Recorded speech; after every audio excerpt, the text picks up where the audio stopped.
దేవుడే కాదు, దేవుళ్ళ కంటే దేవుడు డాక్టర్ బిఆర్ అంబేద్కర్ గారు కూడా మేము తెలియజేస్తా ఉన్నాం.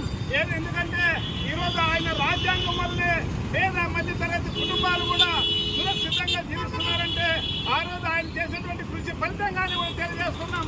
అలాంటి వాళ్ళని నిండి సభలో పార్లమెంటులో ఈయన చేసి మాట్లాడడం సరైన కాదు. తక్షణమే ఆయన పార్లమెంట్లో మంత్రి పదవికి రాజీనామా చేయాలని డిమాండ్ చేస్తూ ఈరోజు భారత కమ్యూనిస్ట్ పార్టీ సిపిఐ ప్రజా సంఘాల ఆధ్వర్యంలో పెద్ద ఎత్తున నిరసన కార్యక్రమాన్ని ఏర్పాటు చేయడం జరుగుతూ ఉంది. ఈ కార్యక్రమాన్ని కూడా భారత కమ్యూనిస్ట్ పార్టీ జిల్లా కార్యదర్శి కామ్రేడ్ పి కిటే గారిని ముందుగా మాట్లాడవలసిందిగా కోరుతా ఉన్నాం. ఈరోజు మరొక 2 రోజుల క్రితం పార్లమెంటులో కేంద్ర హోంమంత్రి అమిత్ షా గారు మాట్లాడుతూ మన రాజ్యాంగ నిర్మాత, అదేవిధంగా ప్రపంచ మేధావి, మరి ఈ దేశంలో ఉన్నటువంటి బడుగు బలిహీన వర్గాల ప్రజలకి అందరి వాడు అంబేద్కర్ అంటే అంబేద్కర్ గారిని ఇతర దేశాల్లో కూడా గౌరవిస్తారు, పూజిస్తారు, ప్రేమిస్తారు. అలాంటి గొప్ప నాయకుడిని అమిత్ షా గారు మాట్లాడుతూ ఏమంటారంటే, పదే అంబేద్కర్ గారి పేరు చెప్పే కంటే దేవున్నో ఎవరినో వాళ్ళలో ఎన్నో మీరు చెప్పండి స్వర్గానికి పోతారు అనే పద్ధతుల్లో, ఒక అవహేళన చేసే పద్ధతుల్లోన, అవమానించే పద్ధతుల్లోన సాక్షాత్ దేశ హోంమంత్రి అమిత్ షా మాట్లాడడం జరిగింది. మనకు స్పష్టంగా అర్థమవుతా ఉంది. ఇదే అంబేద్కర్ గారి పట్ల వారికి ఉన్నటువంటి అభిప్రాయాన్ని సాక్షాత్ పార్లమెంట్లోనే ఆయన వ్యక్తం చేయడం జరిగింది.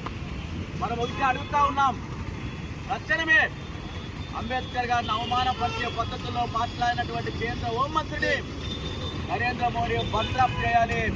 బేషరతుగా ఈ దేశ ప్రజానికానికి అమిత్ షా క్షమాపణ చెప్పాలని చెప్పి భారత కమ్యూనిస్ట్ పార్టీగా డిమాండ్ చేస్తూ ఉన్నాం. ఎందుకంటే ఈరోజు ఆర్ఎస్ఎస్ ముసుగులో కేంద్ర బీజేపీ ప్రభుత్వము రాజ్యాంగాన్ని మాట్లాడే ప్రయత్నం చేస్తూ ఉంది. వారి ప్రత్యేక అజెండాని ఆర్ఎస్ఎస్ రాజ్యాంగాన్ని బలత్కరంగా ఈ దేశ ప్రజల మీద రుద్దడానికి కూలుకుంటా ఉన్నారు. దాన్ని పూర్తిగా వ్యతిరేకిస్తూ ఉన్నాం. భారత రాజ్యాంగాన్ని పక్కన పెట్టి మనధర్మ శాస్త్రాన్నో, మనుస్మృతినో ఇట్లాంటి మూఢనమ్మకాలని ప్రేరేపించే వాటిని వారి దేశంలో అమలు చేయాలని చెప్పి మరింత ఈ దేశం వెనుకబోయే పద్ధతుల్లోన, తిరోగమనించే పద్ధతుల్లోన చేయాలని చెప్పి ప్రయత్నం చేస్తూ ఉన్నారు. మొదటి నుంచి కూడా అంబేద్కర్ అంటే వారికి గిట్టదో మనదో ఈరోజు గర్భంగా పార్లమెంట్లోనే మరి వ్యాఖ్యలు చేయడం జరిగింది. ఇప్పటికైనా తక్షణమే మరి క్షమాపణ చెప్పాలని చెప్పి కోరుతా ఉన్నాం.